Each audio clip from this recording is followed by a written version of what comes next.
Hello, friends.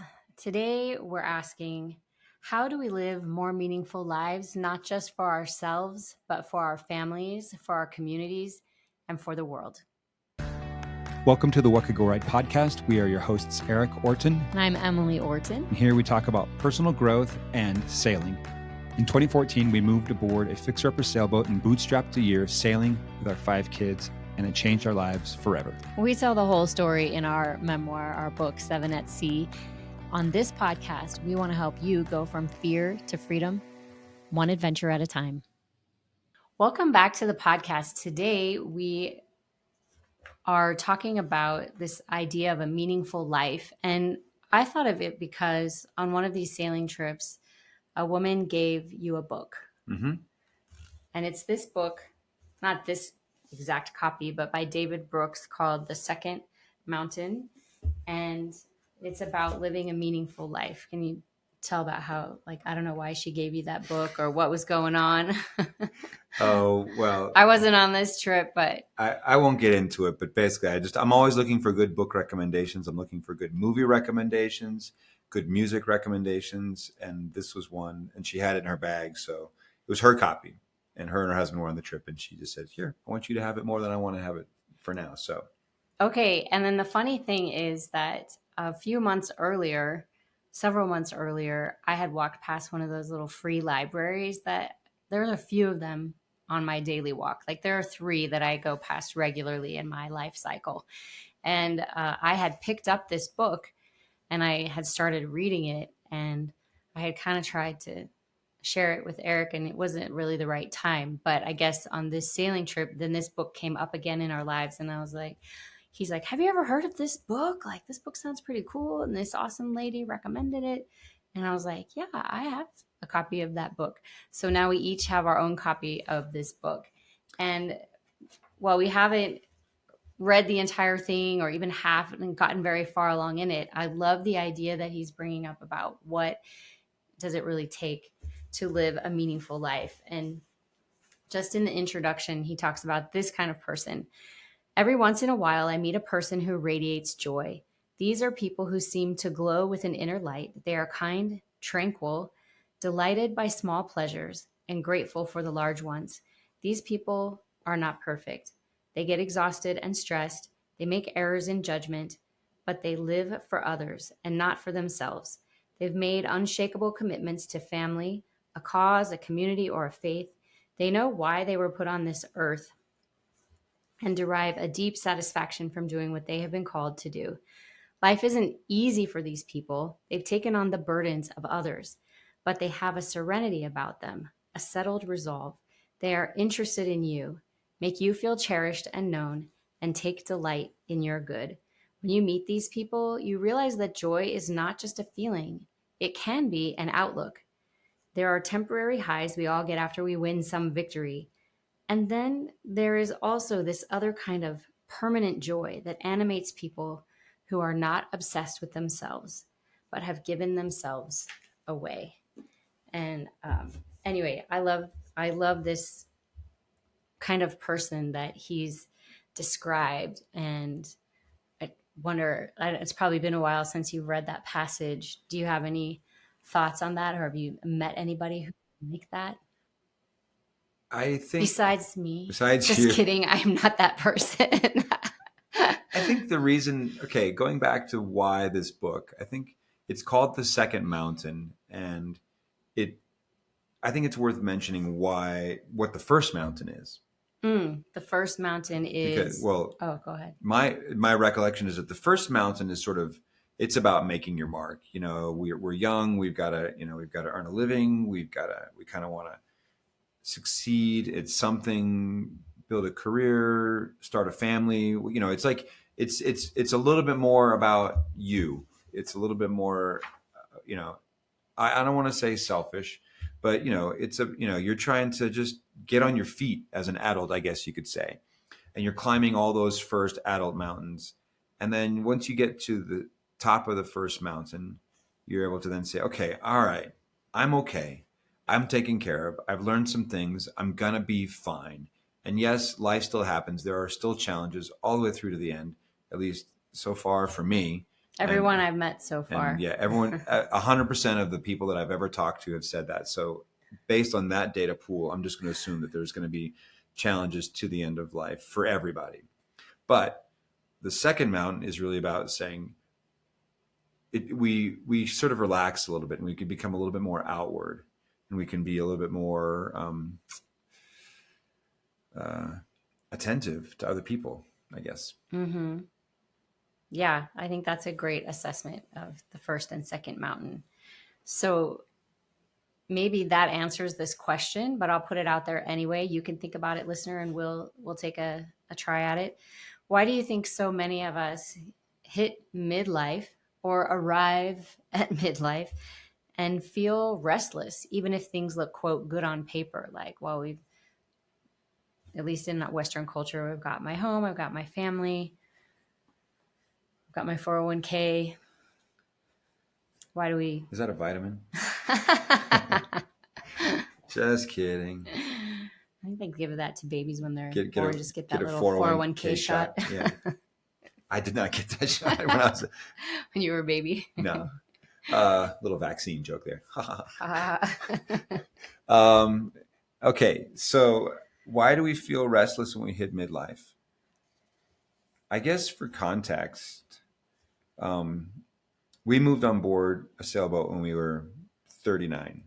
Yeah, we turned 40. Turned 40 pretty soon after we moved aboard. So for some people, they would say that's midlife. For some people, that might be a little bit early for midlife, but it's around there.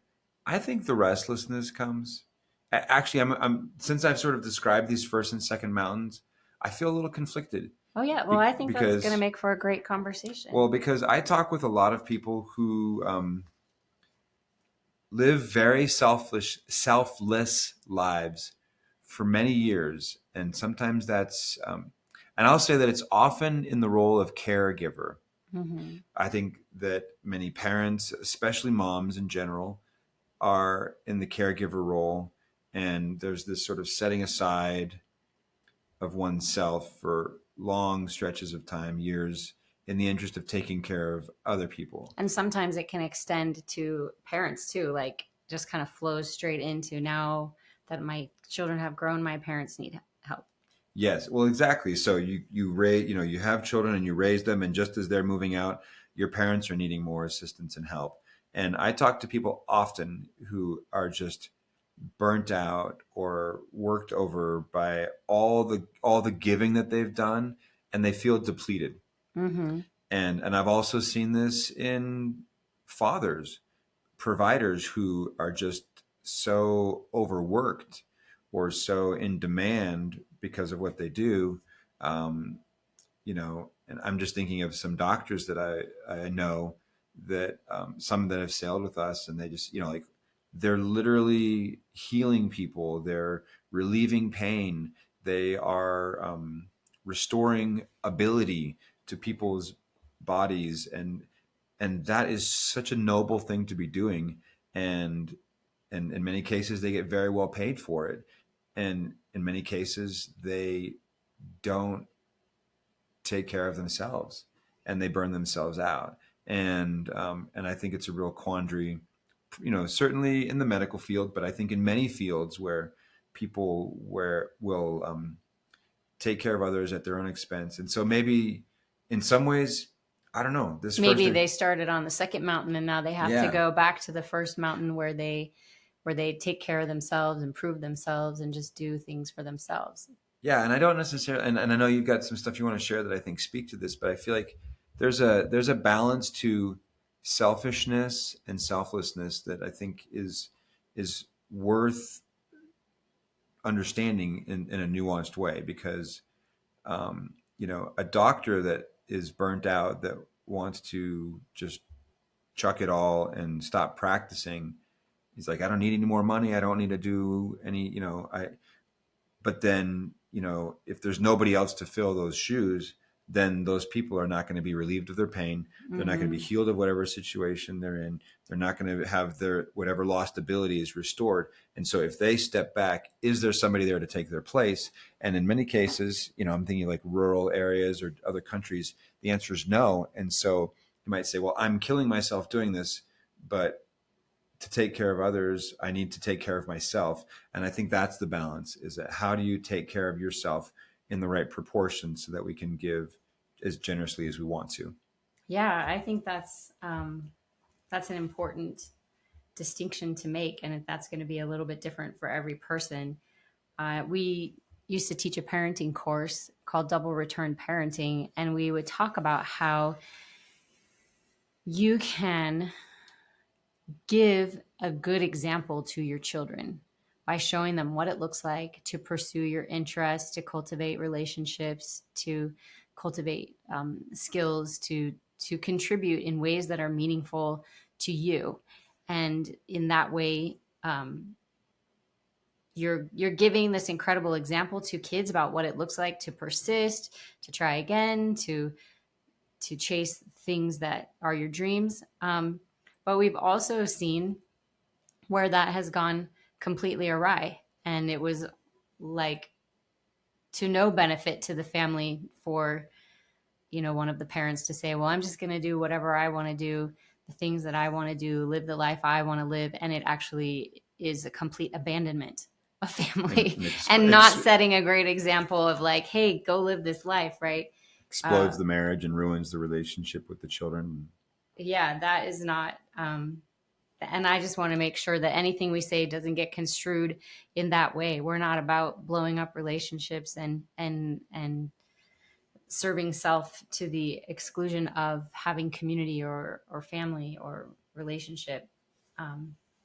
So anyway, I think that's an important distinction. That it can go the other way as well, because sometimes you can get burnt out from serving and caregiving, and you need to see it as a marathon and take those moments for yourself where you can reflect. I know in our family, myself, Erik, and some of our older kids, we have a pretty well established practice for self-reflection through journaling.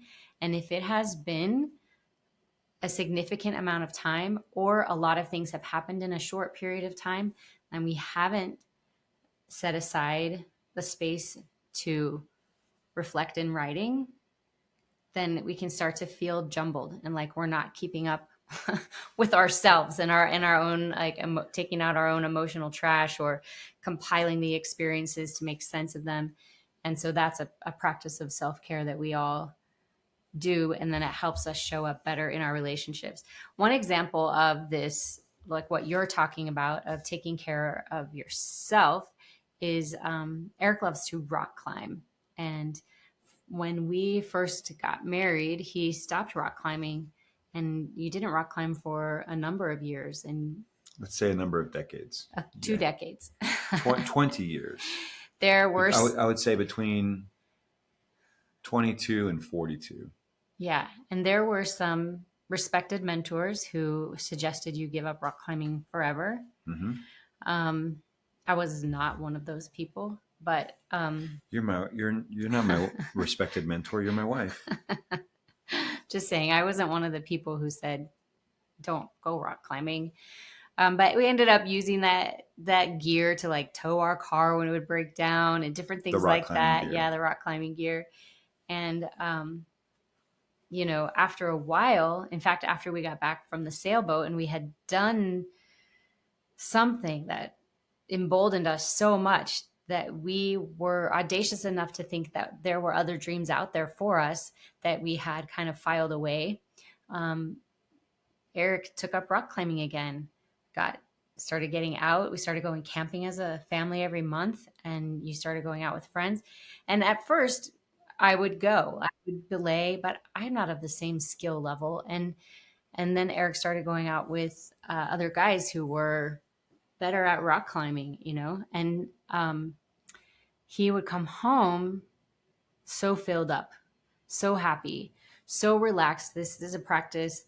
It's an effort and a type of exertion that allows you to take everything else out of your mind and just have this clear focus. And it was good for your body. It was good for friendships. It was good for our family. You got to appreciate being outside, and you would always come home so filled up and so happy with so much energy to put into our marriage, our family, the work you were doing that you didn't really get excited about, but you now, but you had done something that you loved and that gave more energy to all these areas of life. So that's an example that tracks with your statement of, hey, if I take care of myself, that makes it easier for me to be altruistic to others. And then sometimes you can find a kind of alignment, which I think is maybe what David Brooks is talking about with this second mountain, where that giving to others doesn't burn you out. It's the giving and contributing in a way that generates more energy for you. And so that very act of giving is what is bringing that sustained joy. As you're talking, two examples are coming to mind for me. Mm-hmm. One, since we're talking about rock climbing, I'll start there. I still go rock climbing. I went rock climbing last week. Yay. And I love it. And I went out with a guy who's, a little bit younger than me, but he's a dad, has, kids that are older teenagers and some that are out of the house. And so we're within, 5 to 8 years of, I don't know. We're pretty close. And we're at about the same skill level. And I'm glad that I'm going out with people that we can kind of push each other and we can push ourselves. And then I'm also climbing with a 22-year-old. And he's younger, more spry, not as knowledgeable, not as skilled in some of the kind of climbing that I like to do.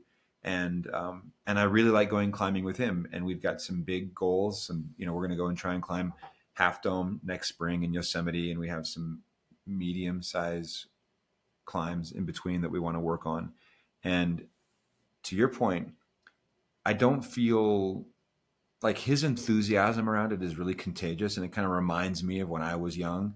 And so that helps me, gives me energy. I can teach him stuff. He's so grateful. He's so appreciative, and just so into it. And so I don't want to say I'm giving back, but it's like I'm teaching somebody, I'm doing for somebody what I wished I had when I was 22, and I had a mentor that was just like, sure, I'll take you along and teach you all these different skills. And I have the gear, so you don't have the money to buy it because it adds up when you're young and not earning a lot. And so I feel good about that. I guess what I'm saying is there's a balance. Like I like going out with another dad, and we have a lot in common and similar skill levels, and we can just go and be a team, and then go, and where we're a little bit more imbalanced, but it can still be rewarding for me and for him. So there's that duality, which I think is a good example. And the other I would say is sailing. I don't feel like I have anything to prove in the sailing department. I love what we've done. I'm not trying to set any world records. I'm not trying to do any like big crossings. I've done what I want to accomplish sailing, but now I really enjoy going out to my favorite places and sharing them with other people and seeing them discover them and seeing them build their skills from beginner or novice to intermediate, and that's really satisfying for me, and it gives me energy. And so I think if we're talking about mountains, first and second mountains, or taking care of yourself so that you can take care of others, those are just two examples that seem to speak to what we're talking about here. Okay, and I'll share one example. When we wrote our book 7 at Sea, we have this idea that an experience isn't completed until you've reflected on it. So in some measure, we wrote this book for ourselves. And in fact, the version that we wrote for ourselves was over 600 pages long. Yeah, for a small fee, we'll send that to you. Do we even still have that? I'm sure there's a file somewhere. But if you want to read the 600-page version. Uncut. The director's cut. The director's uncut. Like put everything in. But as we were choosing to craft it into not an unwieldy narrative, but maybe like a wieldy narrative, one you could actually get your hands around and your mind around. And we, made it significantly shorter. Let me actually just pull up the book right here and see how many pages. It's going to be under 300. I know that. Yeah. Oh, it's over 300. Oh, sorry, I was close. And with the epilogue, it's 307. And our publishers did not let us know when we needed to have acknowledgments in. So if it had acknowledgments, maybe it'd be longer. I don't know. But we did get a lot of help that we were very grateful for, especially in the cover design and promotion of this book. But when we wrote it and tried to get it published as a book format, one idea was this will be for our children or for their children, for maybe great grandchildren who never have an opportunity. We never have an opportunity to meet them, and they don't have an opportunity to meet us, and we can leave this legacy to them so they can say, wow, my great grandparents were kind of crazy, but they went for it, and maybe that will inspire them. And we also wrote it for you so that you, as readers, if you haven't read it yet, hopefully you'll consider it. But for those of you who have, we wrote it for you to embolden you so that you could see, wow, even some people who didn't really know what they were doing and didn't have all the money in place and didn't have everything figured out were able to do something unconventional and pursue something that meant a lot to them. And here's how they did it: through persistence, through falling on their face, through getting back up again, through finding mentors, through getting frustrated and apologizing and like just carrying forward, like just in a very real way. If we wrote it for us, maybe we would have made ourselves look better, but we wrote it for you. So we just tried to be as honest about our flaws and failings, as well as some of our, strengths. We had moments of admirable action and reconciliation and moving forward in the face of discouragement. And it's just a very real story, but we wrote it to embolden you and to help you feel like it would be possible for you to pursue things that you're interested in, and to see how you as the adult can set an example for your kids, whether they're small and living with you or whether they're grown already and saying, wow, my parents are not living vicariously through me. They are giving me my space to make my own choices and my own mistakes and my own triumphs, but I can see by their example what it looks like to pursue the things you're interested in. And they might say, I'm not interested in the same thing as my parents. People always ask us, like, oh, do your kids still sail? Like, well, they come out with us sometimes, but none of them have been like, let me scrape together for a tiny boat and get out to a lake. And they aren't like, hey, we have to go sailing. They're like, I'm happy to go if dad's going, But, what did they learn from watching us live adventurously on a boat? Or we don't even, that's like a term that the outside world has given to us that we've embraced. Because if you want to use that word for what we did, we'll call it that. We were just curious, but we'll say adventure. I was reluctant to the term adventurous for a long time. Yeah. But if people think we're adventurous, then I'm going to just throw it back at you. We think you are and can be as well. So what do you think our kids learned from watching us live adventurously? Some they've told us, but maybe you have other ideas. I think mostly that they've learned that it's usually not a straight, clean line between where you are and where you want to be, that there's a hero's journey involved, and that there's going to be ups and downs, reversals, plot twists, obstacles, opponents, adversaries, antagonists. I'm just throwing out all these terms. Basically, like you're gonna have you're not always going to have the wind at your back. Sometimes the wind's going to be at your face, and you're going to have to navigate to get there. And so if you're going to have to fight for it, might as well pick something worth fighting for and move towards that instead of something frivolous or shallow. We're talking about a meaningful life, and so might as well pick something that matters. Yeah, and it matters to you, because some people might think that the choice that we made was frivolous and shallow. But to us, we felt like there was some deep purpose behind it, and it was of value to our family. I'll share this quote from our editor that I think, or he said this to us. Well, how about if I say the things that I know our kids learned, and then we'll say the editor. Okay. So we asked them, and we tell about this in the book. We asked them, like, how has this experience affected you or changed your life? And they acknowledged that it would probably continue to unfold over years, but at that moment, at the ages of 15 and 17, they said things to us like it helped me become more myself because I was put into so many intense situations where I had to decide how I was going to behave or respond. Then I got to know myself better. And then also they said, help me to be comfortable being uncomfortable. And that is cross training for life.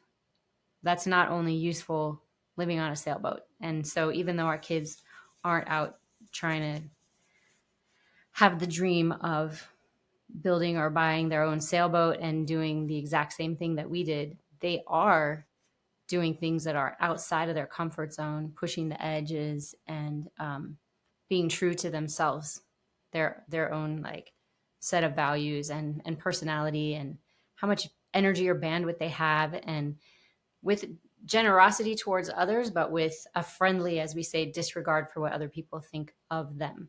Saying, I just want to do what's best for me and my family. So I think they learned some great stuff, even though they don't want to copy us. Yeah. And doing the exact same thing. So what did the editor say? Well, I think that's sort of the crux of it, which is he read our book and he said, Erik, Emily, I do not want to go live on a sailboat, which I can completely respect, especially after reading our book. But he says, but I do have, speaking of mountains, he says, but I do have my own mountains that I want to climb. And your book made those mountains feel like they had moved a little bit closer. And so as we talk about whether it's a first mountain or a second mountain, and what your mountain is going to be completely up to you. It can be sailing related. It can be something totally different. But whatever that mountain is, the reason we wrote this book, and I think the reason Dave Brooks wrote his book, is because we want to help your mountains seem more achievable, more possible, and more rewarding for you. It's not about us trying to show off or about trying to impress you or you wanting to mimic what we're doing. It's about you trying to get real and serious and deliberate about what matters to you, and then having the courage to take the steps necessary to make it happen. And that's how you live a meaningful life. Bada boom, bada bing. What could go right? Hey everyone, before we sign off today, this is Erik, Orton, and I just want to give you the sailing update. A few weeks ago, we put out our schedule for the whole year, all of 2026. And I just wanted to highlight a couple of trips that are coming up that I think are really worth remembering. We are going to be spending the winter in the British Virgin Islands, the BVI. So we're going to do a trip early January, late January, and February. And I love the BVI, and I'm going to tell you why. It is easy to get to. The sailing is world class. There's fantastic snorkeling. It's sunny at a time of year when, wherever you are in the world, January and February, chances are it's a little bit cold, a little bit gloomy. This is the perfect getaway for midwinter. So January 5th through the 10th, we're going to be in the BVI. We'll be there again January 26th through the 31st, and then again February 16th through the 21st. Another thing is these will be our lowest price trips of the year. After these trips, prices jump to our new season setting. So if you want to get the best bang for your buck, BVI January 5 through 10, 26 through 31, or February 16 through 21. If you're feeling spendy, March, we are going to French Polynesia. We're going to do a one-way sail from Raiatea to Bora Bora. Bora Bora is gorgeous. The last time we were there was, I want to say 2017, so we don't go very often. It's almost double the cost of our other trips. If you can afford it, it's super worth it, and it's beautiful. Imagine just like the biggest expanses of turquoise water and incredible sea life and fun restaurants and beautiful scenery. So if you want to go to French Polynesia in March, we're going to be there March 8th through the 14th. If not, if that's a little bit out of your range, which I totally get, our January and February trips to the BVI are going to be your best deal for the year. So click the button or just go to the Awesome Factory / the Awesome Factory / sorry, let me get this right. The Awesome Factory .nyc/sailing. That'll take you to the page that explains everything. Let's hop on a call, or you can email us at hello@theawesomefactory.nyc. Would love to sail with you in Q1 of next year. There's a couple of spots left on each of the BVI trips, so would love to welcome you aboard, and whether there or Bora Bora, either way, it'd be fun to sail together. Before we wrap up entirely, people go sailing with us, and I want you to hear from them directly what kind of experience they have. So here's is a sailing takeaway from somebody who's gone sailing with us recently. Like, I was surprised at how comfortable the beds are.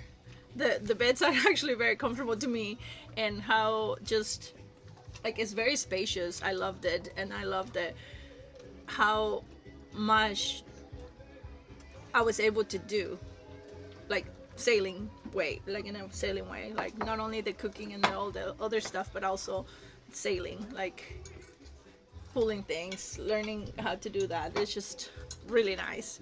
And the takeaway is that I definitely will want to do this experience more often, not only one more time. So